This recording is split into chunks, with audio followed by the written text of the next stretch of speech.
ಭಾರತವನ್ನು ಸಾರ್ವಭೌಮ ಸಮಾಜವಾದಿ ಜಾತ್ಯತೀತ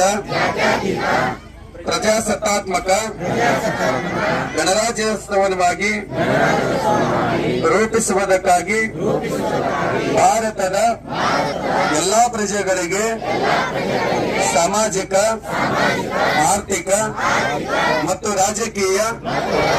ನ್ಯಾಯವನ್ನು ವಿಚಾರ ಅಭಿವ್ಯಕ್ತಿ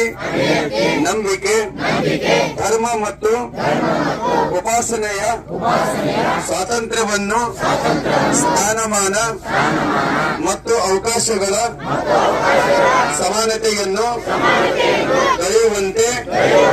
ಮಾಡುವುದಕ್ಕಾಗಿ ವ್ಯಕ್ತಿ ಗೌರವ ದೇಶದ ಏಕತೆ ಮತ್ತು ಸಮಗ್ರತೆಗಾಗಿ ಎಲ್ಲರಲ್ಲಿ ಭ್ರಾತೃತ್ವ ಭಾವನೆಯನ್ನು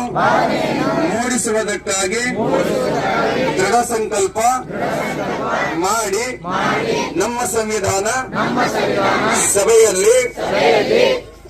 1949ನೇ ಇಸವಿಯ ನವೆಂಬರ್ ತಿಂಗಳ 26ನೇ ದಿನದಂದು